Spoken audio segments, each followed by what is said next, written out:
Hi, my name is Kristen Chrisman, and we've been talking about the mental escalators of violence in U.S. policy and media makers, and applying this to the current crisis in Ukraine. Mental escalators of violence are conditions of the mind or heart that affect how you perceive things or how you relate to people, and they can make it more likely that you'll choose violence, or that a nation will choose violence in response to its fears or its feelings of aggression. A big mental escalator of violence that we've been looking at is falsehood. And right now that's really messing things up right now in our relationship with Russia. And the faults could be a result of deliberate lying or not. This essay is part 4I. U.S. experts falsely claim that a prosperous democratic Ukraine is supported by the U.S. and opposed by Putin. And each of these mental escalator essays I'm doing begins with a false bias. So this false bias, number 9, is Putin feels threatened by a prosperous democratic Ukraine. And that's the bias that I'll be writing in opposition to. Oh, all the essays are being published on countercurrents.org. So if you want to look at the endnotes, the sources for any of this, just go to countercurrents.org. Thank you. Derek Mitchell is the president of the National Democratic Institute, one of the 4 core institutes of the National Endowment for Democracy. One would hope that such an influential position would be used to further truth, but Mitchell instead makes wild claims about President Putin on the NDI website and in an article in The Hill. Like so many other U.S. experts, Mitchell perceives Putin as an enemy of democracy. But he goes one step further and writes that Putin, quote, recognizes that if democracy can prevail in a country with which Russia has such historical, cultural, and linguistic affinity, it can prevail in Russia itself, at the expense of himself and his cronies, end quote. Mitchell's going out on another limb. A dead branch, really. He's now suggesting that Putin not only hates democracy, but hates it so much that if it's successful in a nearby Slavic land, he feels even more threatened because he doesn't want it to exist in Russia. Does Mitchell have any evidence to support this claim? What is it? And is there evidence to refute the claim? I've seen no evidence in words or actions that Russia is opposed to democracy against Ukraine. I've seen no evidence that Russia fears a successful democracy within Ukraine or within itself. And I've looked for evidence. In a just, intelligent court of law, such unsupported assumptions of an opponent's guilt would be thrown out the window, and Mitchell's claim would not be accepted as truth without a full examination of all the evidence. We're not in a court of law, but U.S. policy and media makers audaciously and irresponsibly act as if they can accuse, prosecute, and sentence foreign leaders simply by means of U.S. leaders' speeches, headlines, and unsubstantiated claims. How can Mitchell be so irresponsible as to weave this storyline and provide the world with these unproven assumptions that encourage U.S. weapon shipments to Ukraine, war with Russia, and a coup of Putin? This brings us to the major mental escalator of violence that we've been discussing in these recent essays, falsehood. Again, while the falsehood could be a deliberate lie, it could also be prompted by psychological patterns, such as the black and white thinking described in Part 4B of Gordon Allport's prejudiced personality. Such ingrained thinking could compel Mitchell to assume that U.S. policymakers and their cohorts in Ukraine must stand for certain positive qualities, such as democracy, while Putin, according to the simplistic seesaw logic of black and white thinking, must oppose positive qualities. So instead of using evidence and logic to develop one's theories, there's merely this assumption that Biden and his allies, and Putin and his allies are on opposite sides of the seesaw of morality and intelligence, which they may be. But the assumption is that Biden is good and intelligent and Putin is not. Another psychological driver leading to this falsehood may be the political lenses described by Edward Spranger in 1928 and discussed in the previous essay, Part 4B. Spranger defines 6 values or lenses through which people unconsciously tend to view life and human relations. Those who see life through the political lenses are preoccupied with seeing life in human relations in terms of superiority and inferiority, domination, control, and status. Those who view life through these lenses would naturally be inclined to see themselves as better than some other group. Hence the good versus bad labels of black and white thinking and the strong tendency towards prejudice. Actually, Putin's support for democracy and democratic principles is made clear in his speeches and his essay, including the 2007 Munich speech quoted in the previous essay. Yet all of these words have been falsely and grossly misrepresented by U.S. policy and media makers. While it's true that words could be different from actions, even Putin's words seem to show a greater understanding of democracy than the words of U.S. policymakers who equate democracy with capitalism and shallow, meaningless forms of elections. With regard to the actions of international relations, where have we seen more democratic relations toward other nations and their people? The past 20 years of Putin or the past 20 years of U.S. presidents? Consider Russian and U.S. governmental behavior toward other nations in the realm of the military, politics, economics, and culture. Which nation's government has had a more egalitarian view towards other nations and their people? Which nation's leader was more capable of listening and understanding foreign perspectives? Who preferred to wage the undemocratic action of war for 20 years? These are questions worthy of evaluation in impartial, cooperative dialogue. Keep in mind, with regard to recent behavior, it was Russia, not the U.S., that was trying to resolve the Ukrainian crisis nonviolently, the civil war, at the Minsk agreements. Russia was doing all it could to avoid military confrontation, to preserve Ukraine's borders, and to guarantee safety for the people of Donetsk and Lugansk. The U.S. government, meanwhile, was merrily shipping over billions of dollars in weapons since the 2014 U.S.-supported coup in order to secure its puppet leader's power and secure access to Ukraine's wealth and resources in the Black Sea region. With the Ukrainian, Russian, and American populations more in favor of the nonviolent Minsk agreements or the U.S. weapon shipments?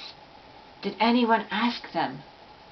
Shouldn't that be a part of democratic international relations, surveying the foreign population? Is it likely that U.S. weapon shipments helped sabotage the Minsk agreements or not? I don't believe that Russia has been trying to destroy Ukrainian democracy at all, or whatever existed of democracy. The evidence, as well as the U.S. track record of worldwide smear campaigns and coups, suggests that U.S. policymakers are smearing Putin as anti-democratic because they're angry with him, not for any alleged opposition to democracy, but because he stands in the way of their access to the profits, markets, and resources of Ukraine, the Black Sea region, and Russia. They're angry with him because he stands in the way of the further expansion of the American empire. Putin is not allowing U.S. policymakers and businessmen to have hegemony over Ukraine and Russia.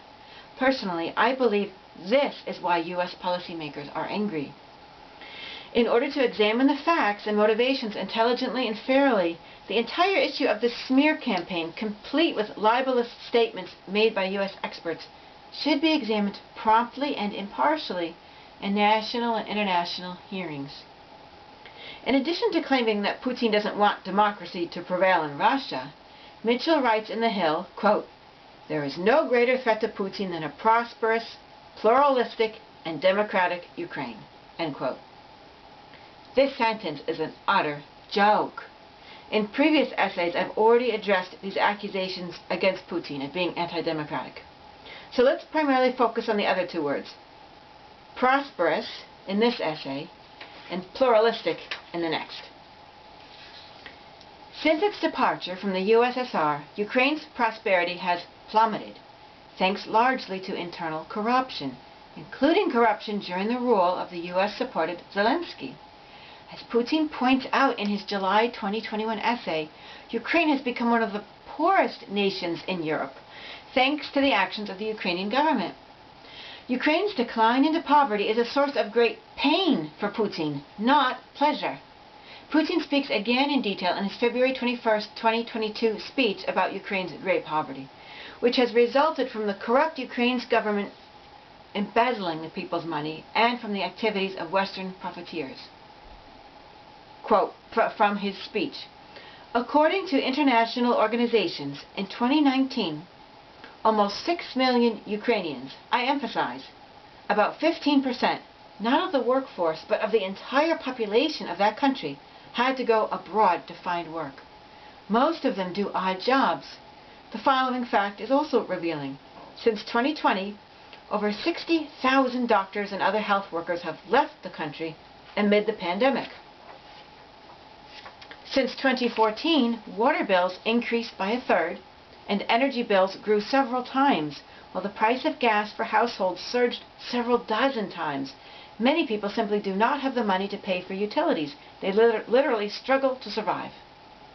And this is all again from Putin's February 21st, 2022 speech. I'll continue. What happened? Why is this all happening? The answer is obvious. They spent and embezzled the legacy inherited not only from the Soviet era, but also from the Russian Empire. They lost tens, hundreds of thousands of jobs, which enabled people to earn a reliable income and generate tax revenue, among other things, thanks to close cooperation with Russia. Sectors including machine building, instrument engineering, electronics, ship and aircraft building have been undermined or destroyed altogether. This situation begs the question: poverty, lack of opportunity, and lost industrial and technological potential. Is this the pro-Western civilization choice they have been using for many years to fool millions of people with promises of heavenly pastures? It all came down to Ukrainian economy in tatters and an outright pillage of the country's citizens, while Ukraine itself was placed under external control from the Western capitals. End quote. Putin is complaining precisely about corruption in Ukraine and the pillaging of Ukraine. Yet, as we discussed in a previous essay, Damon Wilson, president of the National Endowment for Democracy, dares to pit Putin on the pro-corruption side. Meanwhile, Mitchell's unsubstantiated idea that a prosperous Ukraine is a threat to Putin is based either upon deception or ignorance. For, unless Mitchell's hiding all his supporting evidence, it's absolutely false. Moreover, it is Putin who, in his 2007 Munich speech, condemns the hypocrisy of wealthy donors who seek to help the poor by taking from them. Quote, today, many talk about the struggle against poverty. What is actually happening in this sphere? On the one hand, financial resources are allocated for programs to help the world's poorest countries, and at times substantial financial resources. But to be honest, and many here also know this, linked with the development of that same donor country's companies. And on the other hand, developed countries simultaneously keep their agricultural subsidies and limit some countries' access to high-tech products. And let's call things by their name. One hand distributes charitable help, and the other hand not only preserves economic backwardness, but also reaps the profits thereof. The increasing social tension in depressed regions inevitably results in the growth of radicalism, extremism, feeds terrorism, and local conflicts. And if all this happens in, shall we say, a region such as the Middle East, where there is increasingly the sense that the world at large is unfair, then there is the risk of global destabilization. End quote. The problems of which Putin speaks in his 2007 Munich speech are highly significant. Agricultural subsidies to U.S. farmers, for example, can destroy the possibilities for farmers elsewhere, such as in Mali, to sell their crops. The strings attached to loans and other forms of aid are extremely expensive strings that typically require the borrowing nation to purchase goods, often at expensive prices, from the donor nation, to reform their political and economic values to support the donor nation, and increasingly to support the donor nation's military escapades. The injustice within this system of international trade eclipses any benefit from supposedly generous foreign aid. Putin points to the poverty, lack of opportunity, and lost economic potential that seem to result from believing in pro-Western promises of heavenly pastures. He also notes the hypocrisy of pretending to aid people while taking from them at the same time. He's on to some important points here, because when you look at U.S. foreign policy over the past century, it becomes obvious that U.S. foreign policy has become a tool for the enrichment of certain U.S. corporations at the expense of foreign populations and the American people who foot the bill for U.S. foreign policy. If the wishes of those privileged corporations are thwarted by some foreign leader, you can be sure that that foreign leader will soon be portrayed in mainstream media from coast to coast as an evil person. Of course, the true story of corporate frustrations will be kept under wraps. Most likely, the foreign leader will be portrayed as an enemy of democracy, freedom, human rights, and civilization itself. Consider U.S. corporate relations with Russian oil tycoon Mikhail Khodorkovksy. He'd made his fortune during a corrupt deal during the Yeltsin administration when he acquired 78% of the Yukos oil company, an estimated $5 billion value, for only $310 million, about 1/16 of its price. This loans for shares program of 1995 involved oligarchs such as Khodorkovsky loaning billions of dollars to the Russian government in exchange for shares in Russia's most valuable state enterprises, which were auctioned off for a fraction of their real value. In reality, these auctions were fake because Yeltsin's government had already decided which oligarchs would get what. Part of the understanding of the program was that these oligarchs would then support Yeltsin, who had become extremely unpopular because of hyperinflation, the decline in law and order, the rise of the mafia and execution-style killings in the streets, and his drunkenness. Fortunately for Yeltsin, not only did the Clinton administration help ensure his re-election, but 3 of Russia's major TV networks were owned by 2 oligarchs who smothered the news with pro-Yeltsin propaganda. In 2003, Khodorkovsky was involved in heavy negotiations with none other than the Rockefeller descendant, ExxonMobil, who, ever true to John D. Rockefeller's obsessive desire to continually expand and take over others' businesses and markets, wanted to purchase a controlling share in Yukos. Why? Like, didn't ExxonMobil already have enough? It wanted more. Khodorkovsky, who knew Putin would have to approve the deal, urged ExxonMobil CEO Lee Raymond to accept a 30% share instead of a controlling share.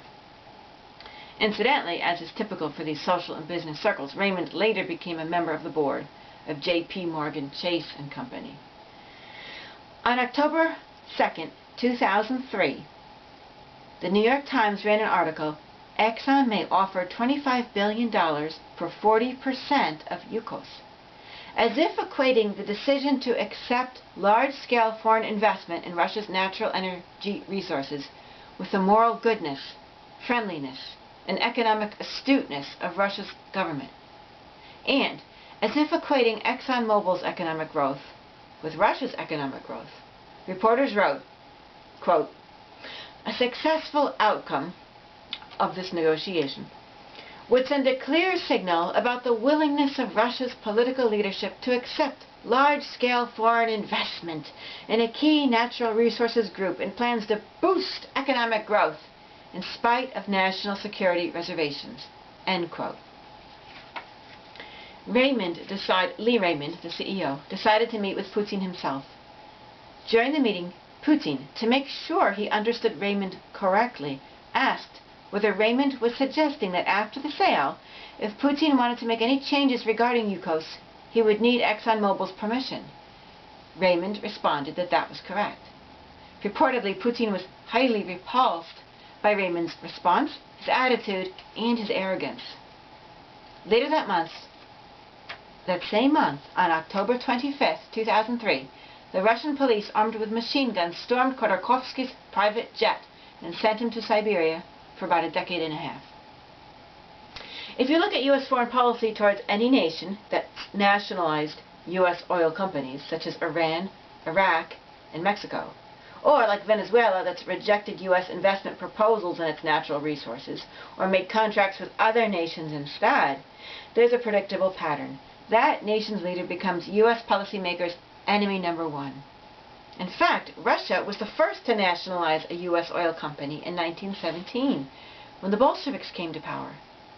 Previously, betting that the Bolsheviks wouldn't stay in power, Rockefeller's Standard Oil had bought about half the Nobel brothers' stake in Baku's oil fields on the Caspian Sea, in a deal that, quote, gave Standard Oil control of about a third of the Russian oil output, 40% of the Russian refinery capacity, and about 60% of the internal Russian oil market.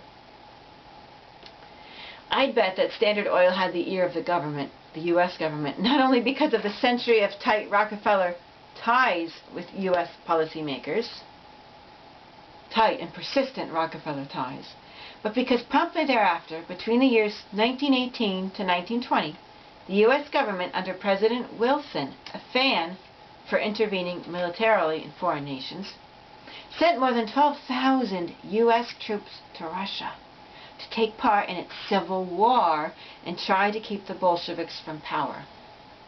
And I bet Rockefeller had a hand in that because they had nationalized his oil property there. You have to wonder if Putin, instead of arresting Khodorkovksy and sending him off to Siberia, had allowed Khodorkovksy to sell ExxonMobil 40% of Yukos. Would America consider Putin an ally today? Just as Russian oligarchs flooded Russian airwaves with pro-Yeltsin propaganda, would American oligarchs flood U.S. mainstream media with a very positive spin on Putin's image as a pro-Western, read pro-ExxonMobil kind of guy? In other words, if Putin allowed more powerful, wealthy Americans to profit from Russia and even play the corruption game, then would the powerful, wealthy Americans be telling us that Putin's awesome?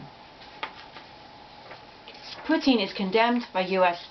experts for this renationalization of key Russian enterprises, including the energy, defense, and banking sectors. Colonel Richard Anderson writes in his report that Putin is interested in these takeovers in order to gain political leverage in international relations.